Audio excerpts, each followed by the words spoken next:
Hello, everybody, and welcome to the Full Volume Music Discussion Podcast. My name is Mark, and this is a podcast where myself, my friend Robert, and my friend Peter will break down albums for your entertainment and give our sort of overall reviews on the albums, whether we recommend the album or whether we think you should just outright avoid the album.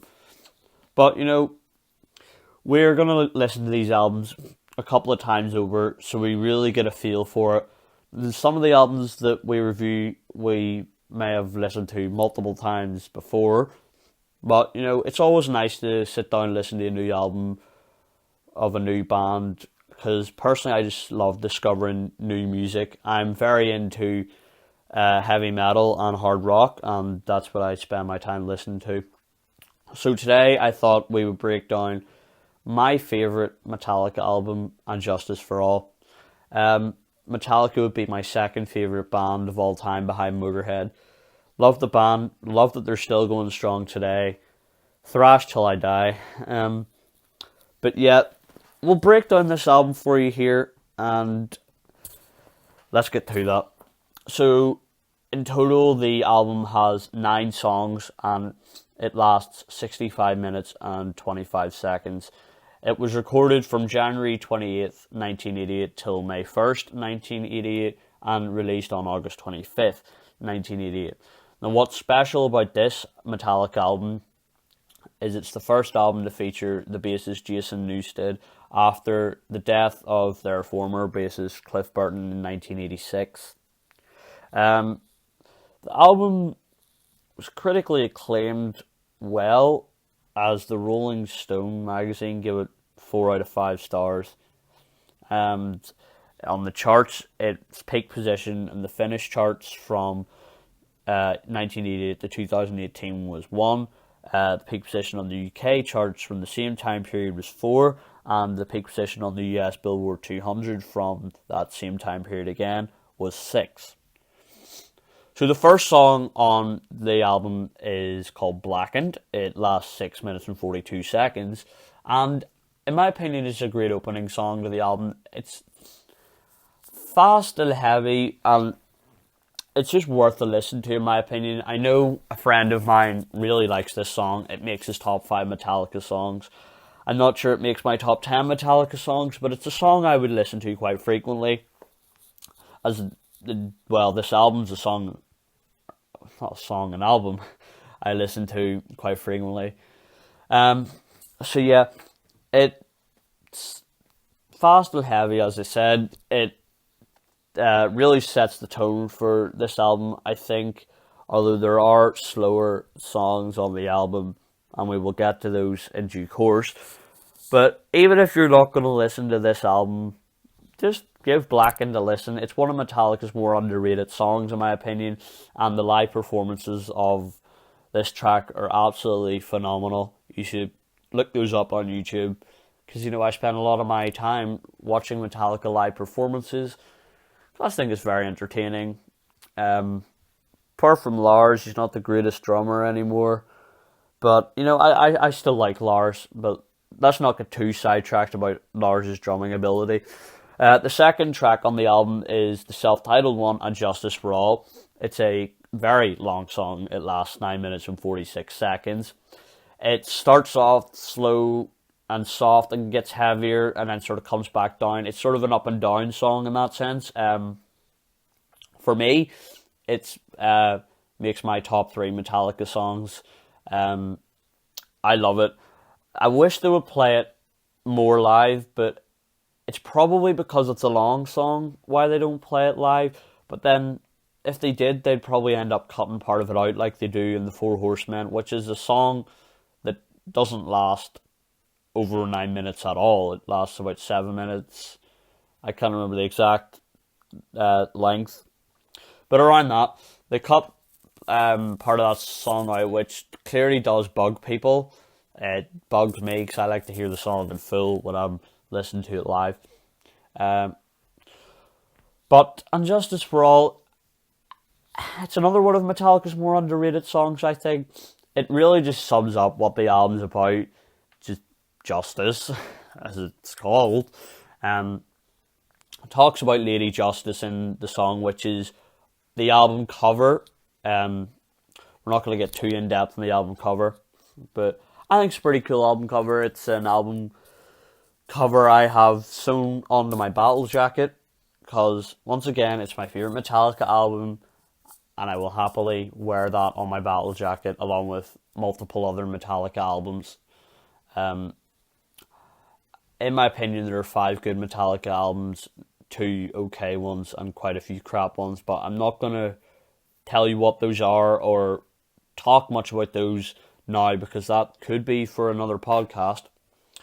The third song on this album is titled Eye of the Beholder. It lasts 6 minutes and 26 seconds long. To be honest, it's not one of my favourites off the album. I have the song downloaded. I rarely listen to this song.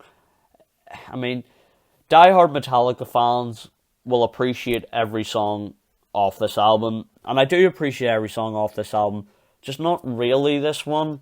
I still like the song a little bit, but not as much as I like other songs off this album. It's one of the 2 songs on this album I rarely listen to, although, as I said, I do listen to the album quite often. But if I'm sort of just going through my playlist and picking out a song to listen to, they wouldn't be songs I would click to listen to because, once again, not my favourite off the album, but it's worth a listen to. And if you are listening to the album, you have to listen to the full album despite its long length and the up and down parts. I think it's one of the lower parts of this album. After 2 great tracks to start off the album, I think the third sort of brings it down a wee bit. The 4th Metallica song is One, lasting 7 minutes and 26 seconds long. One is a Metallica song that quite a lot of people know. It's a softer Metallica song, which I really like. I love the softer Metallica stuff, like Fade to Black, The Unforgiven, Nothing Else Matters, songs like that. Because, you do have to switch it up from the fast-paced heaviness. Now, don't get me wrong, this has a lot of fast-paced and heaviness in this track, but, it's a track that I listen to very often, probably 4 or 5 times a week. It's how much I love the song. It's an anti-war song that portrays a World War One soldier who was severely wounded and had his arms and legs blown off by a landmine. He's blind and unable to speak or move, and basically begging to God to take his life because he feels constant pain. This song was the band's first top 40 hit single in the US as it reached number 5 in the Billboard Hot 100. There is a music video for this song. It's a bit weird, but it's worth actually going and having a watch. Yeah, you can find it on YouTube on, I think, Metallica's channel. Once again, I love this song. It's brilliant, and even if you don't like Metallica that much, you've got to appreciate this song. I mean, it's one of many Metallica fans' favourite songs, and therefore is a constant fixture of bands' live performances. It's usually played with the guitars tuned down by one semitone. So that is the song One. The 5th song on the album is called The Shortest Straw. It lasts 6 minutes and 35 seconds. Now this why did I say that? Sorry. This song is not a song I like particularly much on this album either. It's the second low point of the album. I think after we come off a great album, why do I keep saying that? Song beforehand, it's a low point to me. I mean, the song's basically about the blacklisting of American politicians with alleged ties to communism during the Red Scare of the 1950s. It Some people think it's a reference to the death of bassist Cliff Burton, as he was given a fatal sleeping bunk by pulling the shortest straw in a game of chance. I think that was with Kirk Hammett, actually, that happened. It's only been played 92 times. So, out of all the Metallica concerts, clearly it's not one that a lot of people are begging to hear. Once again, a low point of the album, and not that when the song comes up I'll skip it, because, when it comes to albums I really like, I don't tend to skip the song if it comes up when I shuffle play my playlist. But if I'm going through and come by the shortest straw, I'll just keep going, because not one of this. I don't particularly recommend this song to Metallica fans. And if you're trying to get into Metallica, honestly, don't start by listening to this song.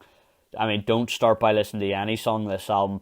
If I were somebody trying to get into Metallica, I would start by listening to the Kill 'Em All album. That's personally how I started. The first Metallica song I heard was Whiplash off that album, and then I gradually listened to the Kill 'Em All album, and just from there. So, yes, I've listened to every Metallica album, and as I said, there's 5 I like, 2 that are okay, and the rest are absolute rubbish. The 6th song on the album is called Harvester of Sorrow. Now, this song I absolutely love. It clocks in at 5 minutes and 45 seconds. It was debuted at a live performance prior to the release of And Justice for All on the Monsters of Rock tour in 1988, which featured acts such as Van Halen and Scorpions. Honestly, this is one of those songs that I recommend Metallica fans listen to. It's a song that I will always listen to if it comes up on my playlist, because it's absolutely brilliant, and you should see the live performance to this as well. The band are so into it, the crowd are so into it.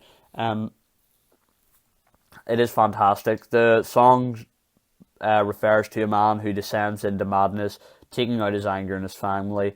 By the end of the song, it's hinted his sanity snaps and he murders them. Bit of a dull one, but it's Metallica. A lot of the stuff is dull, and why not? It's a great song. Even if you don't like Metallica, just listen to the song. You might like Metallica after it, but then I'm kind of contradicting myself and saying if you're trying to get into Metallica, don't listen to any song off this album first, unless you kind of hear it by accident. But what are the chances that you're going to hear a song off this album by accident in the year 2019? I don't think so, because a lot of rubbish pop things. Its peak position on the UK singles charts was 20. Once again, brilliant song. I'll always listen to it, and the live performances of it, keep them coming, Metallica. The 7th song is called The Frayed Ends of Sanity, and that lasts 7 minutes and 44 seconds. Now, this song starts with like a, I don't know, is it like a Viking kind of, kind of like the oh kind of thing, but it's about somebody that's becoming increasingly paranoid and therefore is on the brink of losing his mind. It does reference dementia, so maybe that's what they're talking about. It's the 3rd longest track on And Justice for All, and it's a fan favourite, and a lot of Metallica fans have started petitions that they'll play this song live. Now, I think the only live version of this I've seen was in Helsinki, Finland, on a live performance. It was the Metallica by Request tour, so clearly people in Finland wanted to hear that played live, and I don't blame them. It's another one of Metallica's more underrated songs. The problem I have with people that listen to Metallica, they kind of overlook the Injustice for All album, and they don't realise that there are plenty of good tracks on it. It does bug me about the way they do that. But personally, Frayed Ends of Sanity would be one of my favourite songs from this album. It definitely makes my top 30 Metallica songs, I'm willing to say. I think I'm more of a top 50 kind of guy. I don't really know where it ranks. I've ranked Metallica songs 1 to 30 before from a friend. I don't recall if I put this song on it. I might have done, but it's worth the listen to once again, and it's a heavy song, and that's what I like, the heaviness of the song. Maybe heaviness isn't for everyone, but you know, what can you do? There's never gonna be albums that are for everybody in general. So Frayed Ends of Sanity, fantastic song, well worth a listen to. The 8th song is titled To Live Is To Die. It has a duration of 9 minutes and 48 seconds. It's the longest song on the album. It's a softer song. The original recording of this was 10 minutes and 48 seconds, but the last minute of it was cut in order to fit the album with the length limitations of CDs at the time. It's a mostly instrumental song. I'm almost positive it's a song that's dedicated to Cliff Burton. It contains some spoken words in the song. When it gets to the 7-minute 35-second mark, it consists of riffs that Cliff Burton had written that actually hadn't been incorporated into songs prior to his death. And To Live Is To Die was a phrase that Cliff Burton was fond of. James Hetfield plays the second guitar solo in the sort of slower mid-section of the song.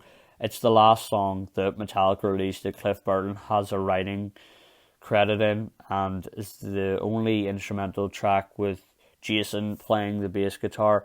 Let me read the lyrics out to you here from it.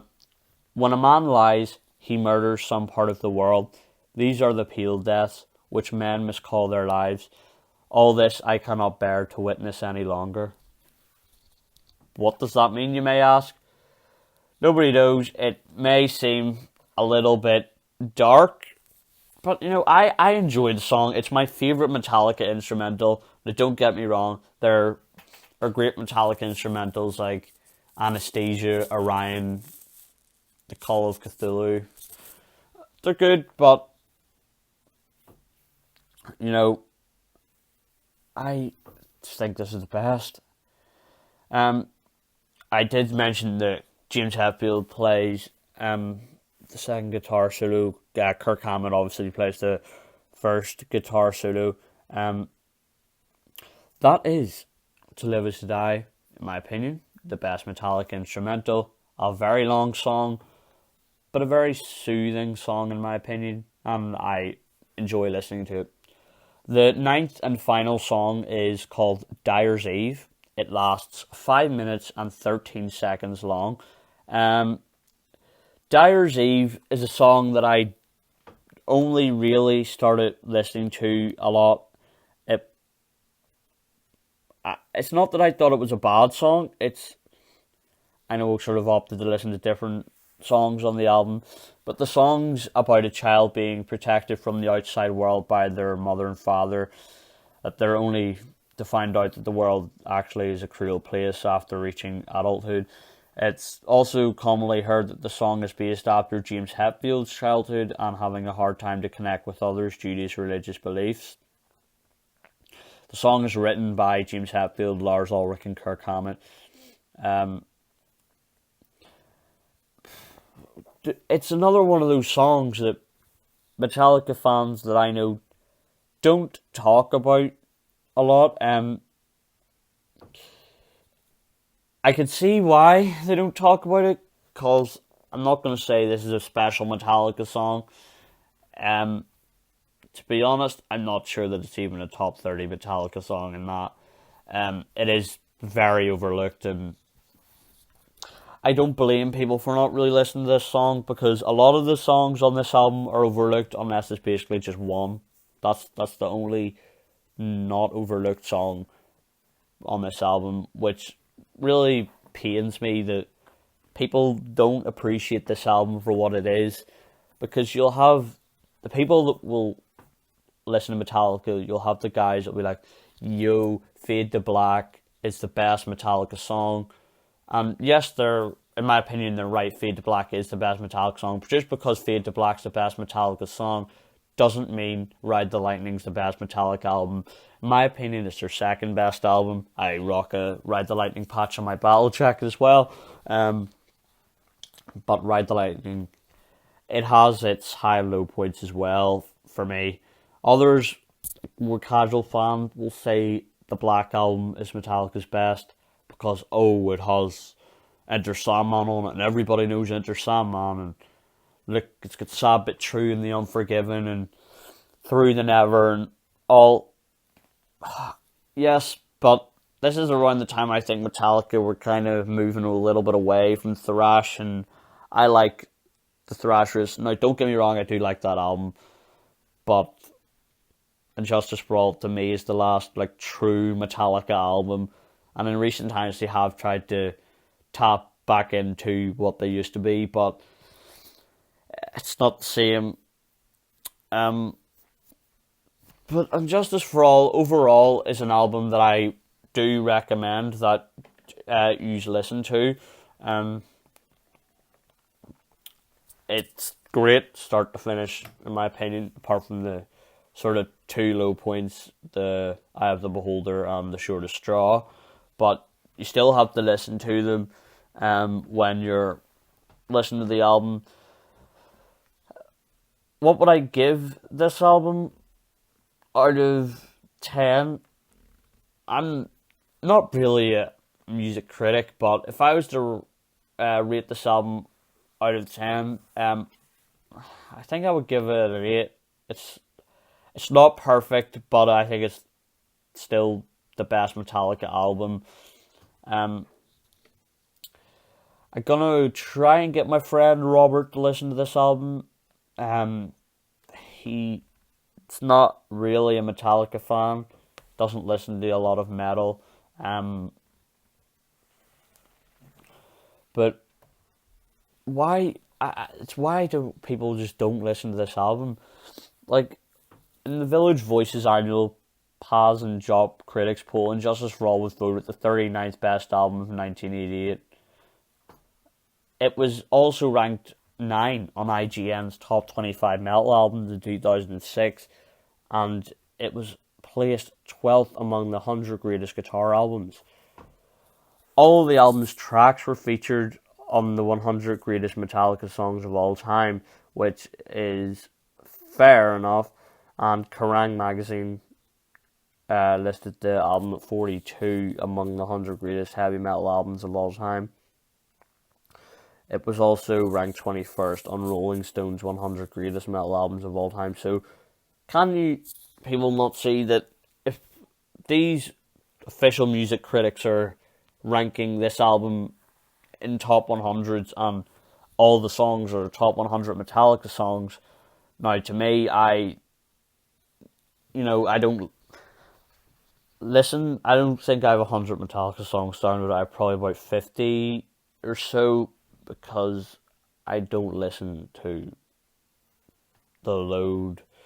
Apart from, I don't listen to any off the load album. Reload, I listen to Fuel and The Memory Remains.